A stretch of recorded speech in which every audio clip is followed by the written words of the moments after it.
Take a moment and recall a very specific kind of silence. You have probably encountered on a Zoom call where the camera grids felt heavier than usual, in a Slack thread that went still right after you posted, or in a quarterly review where the praise you expected somehow drifted to someone else. You did everything right. You shipped on time. Your numbers were strong. Your dashboards were green. You walked into that meeting expecting the recognition you had earned. But as the conversation moved on, you noticed something. The air in the room shifted. The social air just left. You watched as a colleague who does half the work, but writes twice as well on LinkedIn caught the appreciative nod.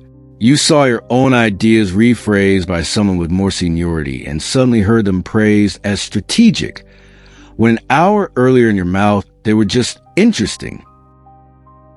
In that cold moment, a realization landed in your gut. You were playing a game, and you didn't know the rules. You felt the invisible hand of power move against you, and because you didn't see it coming, you couldn't stop it. Have you ever felt that? That bitter taste of being passed over not because you lacked competence, but because of some hidden gravity you failed to account for? Most people respond by retreating. They vent in private DMs, they journal angrily, or they declare on LinkedIn that they are opting out of office politics and focusing on the work. I am here to tell you that this reaction is the biggest mistake you can make. The game is not optional. It is the operating system of human organizations. The moment you stop trying to play it, you don't become a saint. You become a target. We live in a world that drapes itself in a language of fairness, transparency, and psychological safety. Every company website has a values page. Every onboarding deck says the org is flat. Underneath this glittering surface, the same cauldron that simmered in the courts of Versailles still simmers in performance calibration meetings. Envy, status anxiety, the quiet calculus of who gets a head count and who gets cut. To think your remote-first SaaS startup is somehow exempt from this is a dangerous fantasy.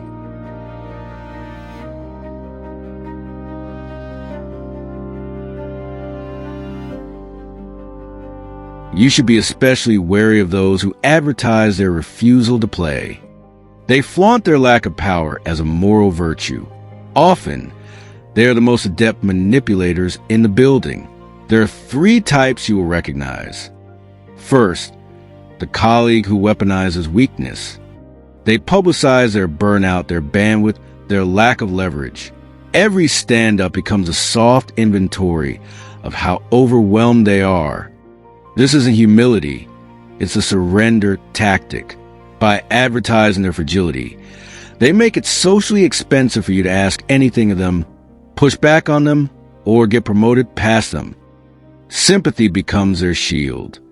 Second, the radical egalitarian.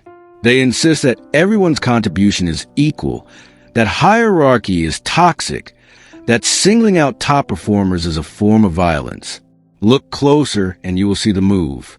By collapsing distinctions, they suppress the people actually shipping outcomes and elevate the ones who aren't, usually with themselves quietly positioned as the arbiter of what counts as real contribution. It is a redistribution of credit dressed up as justice. Third, the radical honesty influencer. They pride themselves on being direct, on not playing games, on telling it like it is. Their LinkedIn posts are full of hot takes labeled as bravery, but no one's honesty is free of motive. This performance of bluntness is a power strategy. It positions them as the only trustworthy voice in the room, while letting them use truth as a baseball bat. Anyone who pushes back can be dismissed as too soft to handle feedback. The reality is harsh. Anyone who tries to be entirely good in a system full of people who aren't will be ground down. Power, today as in 1660, is a civilized war. If you want to keep your peace of mind, your equity, and your trajectory, you must learn to be an artist of these dynamics rather than a bungler swinging at shadows. To do that, look at 3 patterns that recur across every modern boardroom, founding team, and Slack workspace. Consider the pattern that played out at WeWork. Adam Neumann was the charismatic founder. As the company grew, a small handful of executives became indispensable. The operators who actually made the buildings work, the ones who quietly rewrote the financial model. Some of them learned, painfully, that being too clearly the adult in the room when the founder is in the room is not safe. The brighter their competence shone, the more the founder needed to remind everyone whose company it was. Several were sidelined or pushed out long before the IPO collapsed in 2019. Their crime was not disloyalty. It was being too obviously necessary. The lesson generalizes. Walk into a strategy offsite with a director who is clearly out of his depth. The bungler's instinct is to correct him in front of the room and demonstrate superior knowledge. You think you're being valuable. He registers something different, a threat to his standing in front of his own boss. He cannot admit this, even to himself. He will simply find a reason, 3 quarters from now, that your scope gets reduced or your role gets restructured. Now consider the inverse pattern. When Tim Cook took over Apple, he did not try to out-visionary Steve Jobs. For years, he kept Jobs' framing alive in keynotes, in interviews, in internal memos. He let the founder's shadow fall over every product launch. Cook didn't outshine the master. He kept the master shining, even posthumously. In doing so, he made himself indispensable rather than threatening, and he ran Apple to a $3 trillion market cap on his own terms. The lesson is simple but fatal. Always make the people above you feel comfortably superior. In your eagerness to demonstrate your talent, do not go so far that you inspire fear instead of gratitude.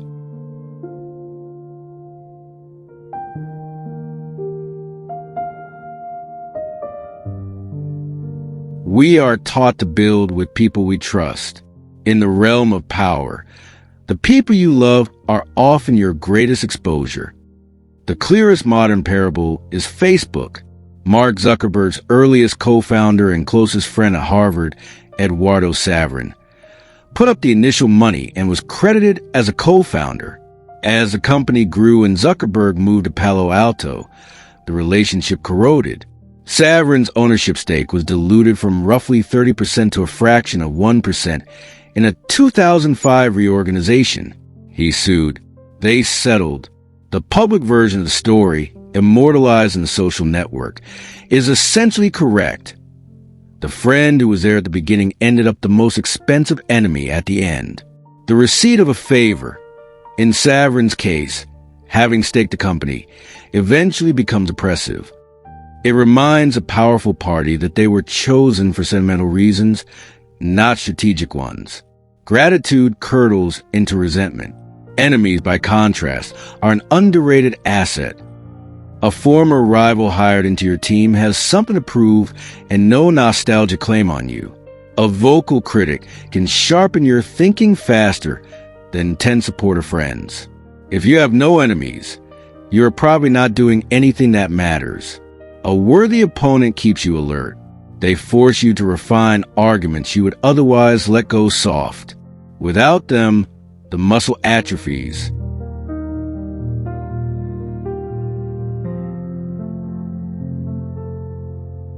Most people believe that if they explain themselves enough, they will be respected. The opposite is closer to the truth. The clearest modern cautionary tale is Elon Musk's August 2018 tweet announcing he had funding secured to take Tesla private at $420 a share. The funding was not secured in the way the tweet implied. The SEC charged him with securities fraud. The settlement cost him $20 million personally, another $20 million from Tesla, and his role as chairman of the board. A single sentence, posted in under a minute, removed him from a chair he had built the company to occupy. He could not master his tongue, and the cost was measured in tens of millions of dollars in years of regulatory oversight. Compare that to the way Warren Buffett operates. For 60 years, he has cultivated a public posture of folksy patience and strategic understatement. When asked direct questions about deals in progress, he gives non-answers that sound like answers. When markets panic, he stays quiet for weeks at a time. When he finally speaks, the market moves. He has built one of the largest fortunes in history, partly by understanding that scarcity of speech creates gravity. The same dynamic is visible in Tim Cook's Apple earnings calls. Long, careful pauses, deliberately bland phrasing, almost no leakage. Powerful people intimidate by saying less. The more you say, the more likely you are to say something that can be screenshotted, subpoenaed, or used against you in your next review.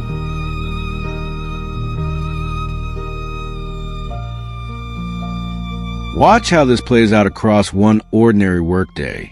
9 in the morning. You join a Zoom with a director who clearly hasn't read the brief. The bungler in you wants to correct him on camera in front of his own boss to prove your value. You remember WeWork. You wait for a pause and say, building on the framing you used last week, I think there's a path here. You attribute your sharpest idea to him. He hears himself being quoted back, only smarter. In his newfound security, he stops seeing you as a threat and starts seeing you as a multiplier. 6 months later, when there's a promotion to give, his name is the one on the slate, and yours is the one he writes on it. 2 in the afternoon, you're at an industry mixer. Someone presses you on what you actually think about a controversial restructuring at your company. The bungler answers honestly and creates 3 enemies before the appetizers arrive. You use selective honesty instead. You share something genuinely vulnerable but strategically irrelevant.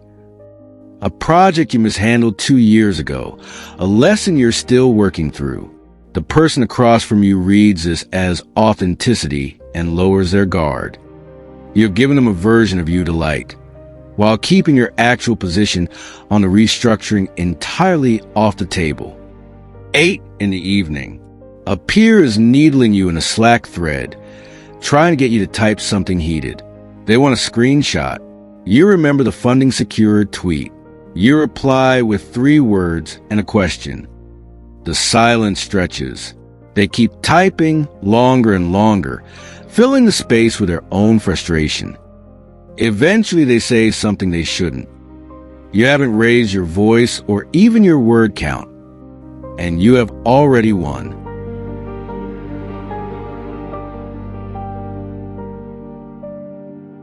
Mastering these dynamics takes years. It requires you to look in 2 directions at once, like the Roman god Janus at the gate.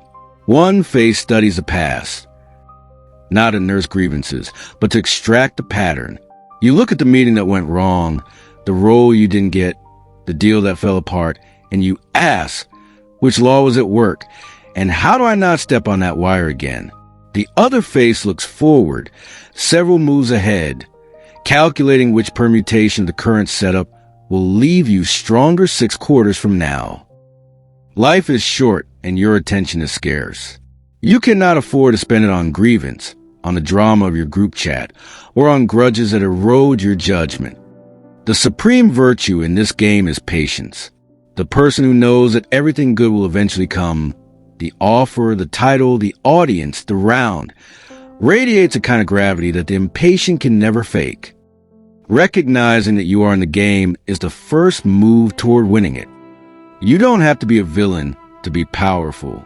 The most powerful people in modern organizations are usually the most civil, the most genuinely curious, and the most pleasant to be around. They have simply stopped being victims of human nature and started being students of it. You don't have to be the one who feels the social air leave the room.